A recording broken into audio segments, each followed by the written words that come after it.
I will register my continuing objection, Mr. Chair. I will question the objectivity of these proceedings if you will not allow me raise these points. You are not interested in the prejudicial question that I am going to raise, Mr. Chair? Go ahead, you raise your Kaya nga sinasabi ko sa inyo You're an questioning my investigator, opinion. we are investigating. Away kagad tayo rito. Mr. Chair, we are still Hearing is suspended. investigating. I am articulating the provision of law. You do not change the provision of law, Mr. Secretary. You may be disbarred from doing this. Magandang araw po sa inyong lahat mga kababayan. Kumusta po kayong lahat? Saan mang dako po kayo naroon, sana'y nasa mabuti po kayong kalagayan. Andito na naman po tayo sa isa na namang reaksyon sa mga bago at mainit na kaganapan dito sa ating bansa. At ito nga mga kababayan, grabe, napakainit po ng naging pagdinig sa Senado. Ito po ay sa pagpapatuloy ng pagdinig dito nga po sa Blue Ribbon Committee. Kaugnay pa rin po ng mga anomalya sa mga proyekto, partikular nga po dito sa flood control mga kababayan. Tila hindi nagustuhan ni Senator Marcoleta ang nagiging takbo ng pagdinig mga kababayan at naging mainit din po ang sagutan nitong si DOJ Secretary at ni Senator Marcoleta mga kababayan. Kaugnay naman po ng pag-apply po ng mga nais maging witness, particular nga po dito sa mga anomalya dito sa flood control mga kababayan. Eto, panoorin po natin. Pero bago yan, kung bago ka pa lang dito sa ating channel ay mag-subscribe ka na at i-click mo na din ang notification bell para maging updated ka sa mga susunod pa nating video. Like at pakishare mo na din ang video ito sa iba pa nating mga kababayan. Maraming salamat po. Mr. Secretary, a couple of days ago, in the last hearing when you were here, we somehow settled the issue that restitution is not a requisite for an applicant to the WPP. Is that correct? It's not in the law. But sa akin ko kasi, hindi lang po batas na nagdidictate dito. It's also what is morally right, what is expected of us. Yan po kasi kahit hindi nilagay sa batas, mga given po yan sa ating lipunan. What do you mean by that, Mr. Secretary? Kasi wala nga sa batas yung Wala nga sa batas. yung Then, ano requirements ilalagay mo sa batas? for admission to the witness protection. Ang restitution is not part of it. Yes, it is not. Oh, pero So- hindi mo nangangahulugan na hindi namin pwede i-layout yan depending on the case. Mr. Secretary, I am still in the stage where a particular applicant wishes to apply under that program. And there is a process. In the process, restitution is not one of the requisites. That correct? Opo, pero if it's in terms of this Teka case muna. being a financial crime, sir, this is a crime against the Mr. Secretary. financial status of the Filipino people, of the Philippine Republic. I think that it's just right. Mr. But we asked- Secretary, are you amending the provision of the No, law? sir. No, sir. But that is how we run the Witness Protection Program. As a lawyer, Mr. Secretary, may I ask you, in a criminal prosecution, the civil liability is impliedly instituted. Is that correct? Of course. Kaya nga hindi naman nangangahulugan kung sakasakali na natapos na yung criminal prosecution. Kapag ka nakita na mayroong criminal liability yung tao, because it is impliedly implied, doon lang magkakaroon ng restitution. It will come after. Paano mo sasabihin na magre-restitute ang isang tao? Meron na bang findings kung magkano i-restitute on how it can be restituted? Nag-a-apply pa lang eh. Huwag po ninyong babaguhin ang requisite ng batas, Mr. Secretary. I thought nung dumating ka dito, nagkaintindihan na tayo eh. Kaya nabablar ang proceedings natin eh. Kaya nga kinote ni, siguro, ang chairman kanina gusto kong ituloy ito. Sinabi niya, nagpa-interview siya, na goodwill and sincerity should be done para i-test. Pwede ba yung ganito? I respect your opinion, sir. But It that's is not how, my opinion, it is in the law, Mr. Secretary. Yes, sir. Yes, sir. But I am And the operating... arbiter Sir, is can I the speak, law. sir? May I speak, sir? Yes, you are I'm allowing. operating from the Senator Marcoleta, from the kindly allow vantage the point of the reason behind the law, sir. What is the reason behind the law? So that we can get justice, and justice can only be attained if there is restitution. So that is the principle behind all of these things that we are talking about now. Mr. Secretary, restitution will come after. It cannot be. Sir, it can come before or after, sir. It can come before. or You after. cite the law that it come before. Wala nga po sa batas eh. Sir, Huwag po ninyong babaguhin ang Sir, batas, Mr. Secretary. we are operating on a unique set of facts, and we are all of these matters are being evaluated because the gravity of this financial crime cannot be underestimated. and that the more assets that we're able to preserve at the outset, the better for our country, sir. Mr. Secretary, I'm very sorry for such a reasoning like that. Alam mo, nakikinig I'm very ang sorry, sir. buong bansa. Also, sir, I'm very sorry too if you do not agree with me. But I respect your opinion, sir, and we will carry out our job as we deem fit, as we see. Mr. Chair, I said the I am not country needs. expressing an opinion here. I am articulating the provision of law. You do not change the provision of law, Mr. Secretary. You may be disbarred from doing this. Then it's your opinion, sir. It's your option, sir. Sinabi ko na nga, hindi ko opinion ito. I am Then it's your option, sir. the provision of It law. is what you wish to happen. That you may proceed Ikaw ang with what you nagbibigay wish. ng opinion, nilalagay mo yung restitution to test the goodwill of a possible applicant. It is not in the law. Unless you are able to point out the provision of law that it come before. Hindi ganun eh. Sabi mo na nga, and we admitted, impliedly instituted ang civil liability, but this will come eventually after the court has pronounced kung magkano ang ibabalik niya kung meron man. Not before. Thank you, Mr. Chair. Are you ready? Mr. Chair, I wish I can make a few clarificatory questions before we start. But these are prejudicial questions, Mr. Chair. Later. Let's hear first from the principal witness this morning. No, but these are prejudicial questions, Okay, Mr. go ahead, Chair. go ahead. Foremost to my mind, Mr. Chair, is the integrity, the impartiality, and the objectivity of the proceedings of this committee. Mr. Chair, you were interviewed on Billionario Channel by Miss Pinky Webb. Basahin ko po, sabi niya, Senator Ping, para sa inyo, sino ba ang sabihin natin worth it or dapat na ikonsidera na state witness na ipasok man lang dito sa Witness Protection Program? And you responded, at this point between Diskaya and Bryce Hernandez, Mr. Chair, question is, does the chairman has the prerogative or the right to make judgment? No. That's my perspective, no? That's my personal opinion outside of the hearing or outside of this hall. So don't question my opinion. That I am is my not questioning opinion. your opinion, Mr. Chair, but you are the Let's not chairman quarrel of this here. committee. Anyway, let's proceed with the You are not testimony of- interested in the prejudicial question that I am going to raise, Mr. Chair? Go ahead, you raise your Kaya nga sinasabi ko sa inyo eh, You're an questioning my investigator, opinion. we are investigating. Away kagad tayo rito. Mr. Chair, we are still in the Hearing is suspended. investigating. Session is resumed. Mr. Alcantara, you proceed. Thanks, Mr. Chair. Mr. Alcantara, you proceed. Sir, I will register my continuing objection, Mr. Chair. I will question the objectivity of these proceedings if you will not allow me raise these points. Maybe in the plenary this afternoon I will raise it. Go ahead. Perhaps, Mr. Alcantara, you proceed with your statement. Your Honor, okay lang po bang makapagbigay ako ng opening statement ko po? Proceed, proceed. Ano bang gagawin natin dito? Magandang umaga po sa inyong lahat. Tinatanggap ko po na ako po ay hindi nakasagot sa maraming tanong mga nakakaraang huling araw upang maproteksyonan ang institusyon na aking minahal sa loob ng 30 taon. Subalit, nitong mga nakang araw, ako po ay nakapag-isip-isip na tumulong na lamang po sa investigasyon na to para po sa bayan. Narito po ako sa harapan nyo ngayon upang tumulong ng buong puso, abot ng aking makakaya, upang makapagbigay linaw sa katanungan sa investigasyong ito.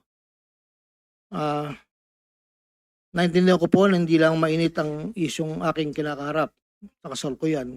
Mararamin po ang galit sa aming mga kasama sa DPWH dahil sa mga nabanggit na mga sinasabing katiwala sa aming ahensya. Una ko nakilala si Undersecretary Roberto Bernardo.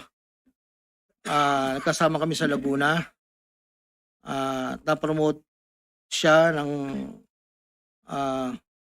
nag-promote siya hanggang undersecretary. Si Yusek Bernardo ang tumulong sa akin para may talaga ako bilang district engineer sa Bulacan First DO noong 2019, panahon ng secretary ng DPWH si Secretary Mark Villar. Nung panahon na yun, ang tanda ko po, Undersecretary for Operations sa Visayas, si Yusek Bernardo. Taong 2022, na magsimulang magbaba ng pondo sa aking DO, si Yusek Bernardo. Ang kasunduan ay 25% para sa proponent.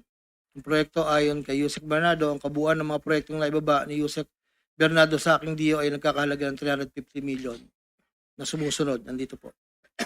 Noong 2023, ang kabuuan ng mga proyekto na ibaba ni Yusek Bernardo sa aking DO ay halagang 710 million.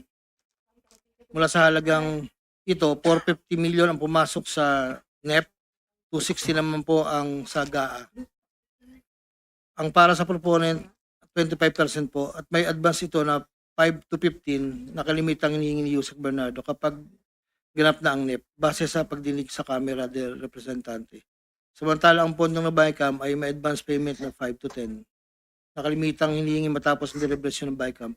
Ang balansa ay babayaran paglabas ng GAA. Ang detalye ng mga proyekto ay nandito po.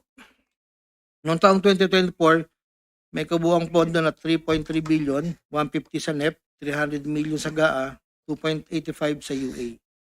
Nung naipababa ni Yusek Bernardo sa aking DO, muling nagpatuloy ang 25% na bayad sa proponent ng mga proyekto ito na binibigay kay Yusek Bernardo. Tulad ng 2023, ang usapan ay mayroon ding advance payment, depende na lamang kung ito NEP o GAA. Kaya limitang inutusan ko ang aking driver na dalhin ang proponent kay Yusek Bernardo, minsan po sa parking ng Diamond Hotel. Ang detalye ng NEP 2024 ay may andito po nakasulat po. Ayon kay Yusek Bernardo, ang GAA insertions ng 2024 na magkakalaga ng 300 para po 300 million na para kay, sabi niya po sa akin, para kay Senator Bong Revilla na noon ay kumandidato bilang senador para sa 2025. Sinabihan ako ni Yusek Bernardo, Henry, kay Sed Bong yan, baka gusto mo tumulong sa kanya. Dagdagan mo ang proponent ko na bahala. Sinabi ko kay Yusek Bernardo, sige po boss. Kaya po imbis na 25 ay naging 30 ang naging proponent doon po sa tatlong project na nakalagay po dito. Ang project po ay construction of flood control structure along Angat River, Sipat Section Plaridel, construction of flood control structure along Angat River, Lumang Bayan, construction of flood control structure along Giginto River, Malis Section, Giginto. Ang total po ay 300 million po. Yun po ay ayon kay Yusek Bernardo. Never ko pong nakakausap si Senator Bong Revilla. Never po. Makikita sa listahan ng mga proyektong galing sa UA 2024 na hindi lamang flood control ang mga proyekto, subalit ang proponent ay naglalaro sa 25 hanggang 30%. Noong taong 2025 ay may kabuuang halaga na 2.55 billion na ipababa ni Yusek Bernardo sa aking DO. Tulad ng mga nakaraang taon, ang proponent ay natiling 25% sa kabuuang halaga ng pondo na ibaba ni Yusek Bernardo sa aking DO. Ang detalye ng proyekto ay nandito po. Marami po ito.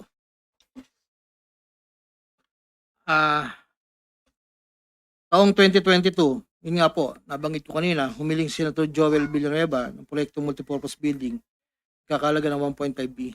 Sa halagang 1.5B ay 600 million lamang ang napagbigyan na pondo para sa multipurpose building. Hindi ito po ito napagbigyan, kaya napilitan kaming gumawa ng paraan ni Yusek Bernardo. Hindi humingi ng partikular na proyekto o porsyento si Senator Joel, pero inutos ni Yusek Bernardo na bigyan na lamang ng proyekto na may katumbas na 150 million na proponent. Dahil dito, nabigyan si Senator Joel ng proyektong Unprogrammed Operations ng 2023, nagkakalaga ng 600 million na pawang mga flood control, mga proyekto at kung saan susumahin na 25% na proponent ay may halaga na 150 million. Hindi alam ni Senator Joel na flood control ang mga proyektong nailan sa kanya dahil ang aking pagkakalam ay ayaw po ni Senator Joel ang project na flood control. Ang halagang 150 million dila ko sa rest house sa Barangay Igulot, Bukay, Bulacan na iniiwan ko po sa tao niya na ang nagangalan lang pong Peng. Sinabi ko kay Peng na pakibigay na lang kay boss, tulong lamang yan para sa future na plano niya. Hindi po nila alam na doon galing yon sa flood control. Matapos po na hindi na po kami nagkausap. Sa kay Senator Jinggoy naman po, sa pagkakatanda ko, nasa 2024 budget hearing kami sa Senado. Kasama ko si Yusek Bernardo sa pagitan ng alas 9 hanggang alas 10 ng gabi. habang kami naghihintay, tinanong ako ni Yusek Bernardo kung meron pa akong gustong lagyan at meron pang available na 355 si SJE. Ayon po kay Yusek Bernardo. Sabi ko po, boss, meron naman. Sagot ni Yusek Bernardo sa akin na ipasok ko agad sa kanyang listahan ng oras niya. Agad-agad po akong nagpagawa ng listahan sa staff ko at sa loob ng 10 to 15 minutes, pinasa ko na po ang listahan kay Yusek Bernardo. Ito po ang listahan ng mga proyekto na banggit. Ito po ay puro pumping station po with floodgates. Ito po ay phase 3. Dahil may nauna na pong phase 1, phase 2. Ito po ay 7 project. Meron pong 360 million, isang 45, isang 50, dalawang 40 million na may kabuang 355. Ang proponent po nito ay 25% at binigay ko yung Yusek Bernardo kasama ang may iba pang proponent na mga pondong binaba niya sa akin para sa taong 2025. Wala po akong direktang transaksyon o direktang pakipag-ugnayan kay Senator Jinggoy. Pangapat, Congressman Elsaldi ko. Noong August 20 o September 2021, nagkakilala kami ni Congressman Saldico sa isang pagtitipon meeting sa Shangri-La, Bonifacio. Doon ay napag-usapan namin ang plano ni Kong Saldi na sumubok na magbaba ng pondo papunta sa aking distrito para sa iba't ibang proyekto. Pagkalipas ng higit kumulang ng isang buwan mula sa aming unang pagkikita, ako ay nagpasa sa kanyang listahan ng mga proyekto na may kaugnayan sa flood control. At ang mga proyekto ito ay lumabas sa General Appropriations Act of 2022. Na nagkakahalaga ng, dito po, 1, 2, 3, 4, 5, 6, 6 na proyekto po ito. At ang pagkakatanda ko po ito ay 519 million. Ang una po. Sa pagitan ng 4 na taon, mula 2022 hanggang 2025, naging tagapagtaguyod si Kong Saldi ng mga proyekto sa Bulacan First. May higit kumulang 426 na proyekto. Ang kabuang halaga ng proyekto na ito, ayon po sa nalakap kong record, ay hindi bababa sa 35 billion, 24 million pesos. Million or billion? Billion, Your Honor. Nandito po yung summary. Pwede ko pong state, Your Honor. Go ahead. Sa taong 2022, yun po yung una, bycam lang po ito ayon sa record ko. 519 million. Sa 2023, 5 billion 790 sa NEP, 3 billion 250 sa BICAM, at 3 billion 890 sa UA. 2024, 5.8 billion sa NEP, sa BICAM 5.084, sa UA 3.306. Sa 2024, nagkakalaga po ng total na 14 billion 190, sa 2023 12 billion, sa 2022 519. Noong pong 2025 ay 7 billion 385 na lang po sa NEP. Wala na pong kasunod.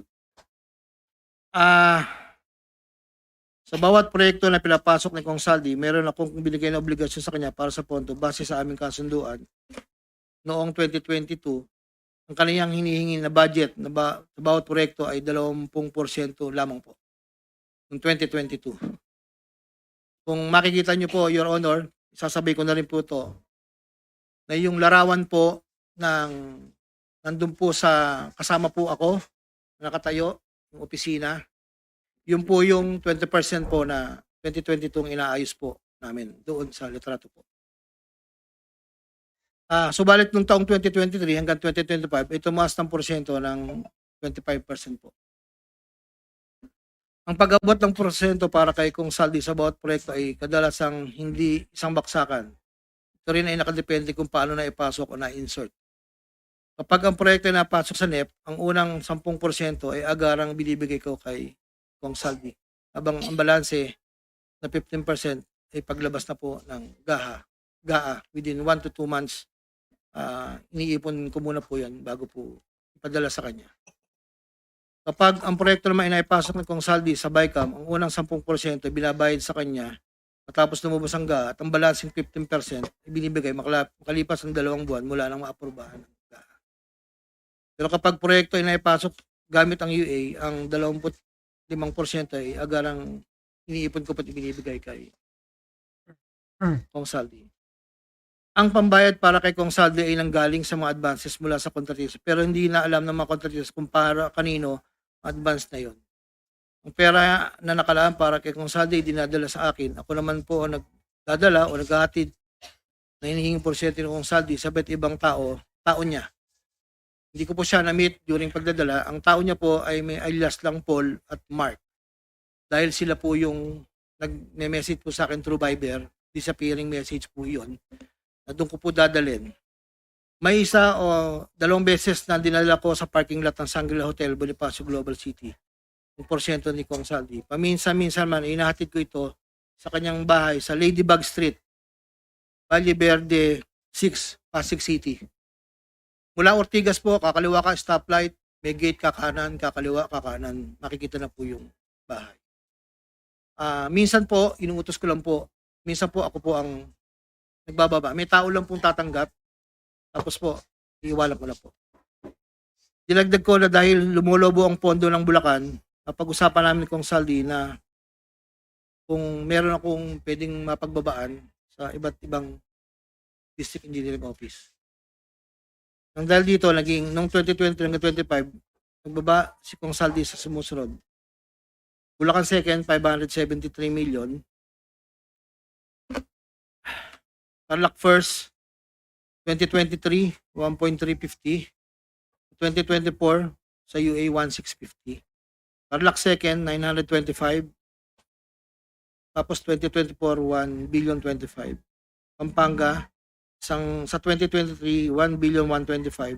2024, 75 million lang po. Wala pong alam yung mga tao doon na DE. Ako lang po ang kausap nila. Hindi po alam nila ingay kay Kong Saldi dahil ako lang po, hindi ko po pwedeng sabihin kung saan ang gagaling. Ito po, ang mga iba naman pong nagbababa ay nakilala ko ang kumpanyang Partstar. Ngunit kahit pamilyar ako sa Partstar, hindi ko kilala ang may-ari nito. Naging tauhan ng Partstar ang kilala ko na MK. Na-meet ko po siya sa district. Meron po siyang project na isang tulay na inabutan ko before. Pagkakalam ko, si MK ay anak ng may-ari ng Partstar. Nagkaroon ng pagkakataon ng 2020 na lumapit sa akin si MK na Partstar na nakiusap na humingi ng listahan para sa flood control. Ayon kay plano raw nilang lakarin ng pondo para sa mga flood control projects. Ako'y nagbigay sa kanyang listahan at nalumabas naman po ito sa GA at UA. Inaklaro ko na wala akong alam o personal knowledge kung paano nakuha ng Partstar ang pondo at kung sino ang kausap nila para masiguro ang pagkuha ng pondo. Hindi po ako knowledgeable doon. Basta nagbibigay lang po ako ng listahan. Ang proyektong igilawad na Partstar ay pinunduhan mula sa National Expenditure Program at papondong itilakda ng bicameral conference. Ayon po sa record. Ito pa po, meron pong 2022, si Commissioner Mario Lipana po, ay nanghingi rin po sa akin ng listahan. Taong 2023, nakapagbaba po siya sa UA ng 500 million. 2024, 400 million. 2025, 500 million. Wala akong personal knowledge kung paano nila nakuha ang pondo at kung sino kausap nila. Ang listahan ng mga proyektong naipasok ni Com Lipana ay nakalakip sa sinumpang salaysay sa annex po. Dito po lahat yung detalye. Nung nabanggit po nung nakaraang hearing, former Congressman Mitch Kaayon, noong taong 2021, nakilala ko si isang pagtitipon, hindi ko na po matandaan, alam ko po birthday, na noon ay Yusek pa po, ang pagkakatanda ko. Dito ay nakapag-usap kami at tinanong niya kung pwede siya magpababa ng pondo sa aking DO. At sinagot ko naman na opo, pwede po. Noong taong 2022, nakapagbaba ng halagang 411 million sa GAA si Yusek Mitch na may usapan kami na may gastos na 10% lang po. Hindi niya po pinakailaman yon. Sabi niya, bahala ka na. Kung sino man ang mananalo at contractor niyan. Noong ikapat na pagdinig ng Senate Blue Ribbon Committee hearing, may dalawang larawan na pinakita ang chairman ng Senate Blue Ribbon Committee, Senator Pampilo Lacson, kay Engineer Bryce Hernandez. Isang larawan sa isang lamesa na puno ng pera at doon ay makikita ang aking presensya na kung saan ay nakasuot ng blue na shirt at ito ay sa conference room ng lumang opisina namin. Para po sa kalaman, lahat po ng pera na yon ay para sa BICAM ni Kong Saldi. 519 million na may 20% proponent noong 2022. Ito po ay galing sa iba't ibang mga kontraktor na nakuha ng mga proyektong naipababa ni Congressman Saldi.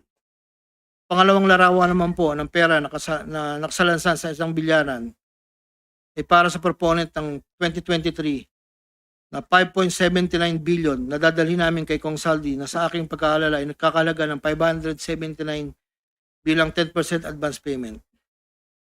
Aking nireserba ang aking pagpasa sa karagdagang sinumpang salaysay kung sakaling ito ay mabibigyan muli ng pagkakataon. Ginagawa ko ang sinumpang salaysay na ito upang pakita ang aking kusang loob na pakipagtulangan sa sinasagawang bisyo sa Senado, sa House of Representatives at iba pang ahensya ng pamahalaan kaugnay ng mga anomalyang proyektong DPWH upang matuluyang palagutin ang lahat ng mga taong sangkot. Ilan po, Your Honor. Pwede bang pirmahan mo yung sinumpang salaysay para maibahagi sa mga miyembro ng committee ito nang sa gayon, mamaya kung meron silang gustong tanungin, at least pirmado mo yung sinumpang salaysay.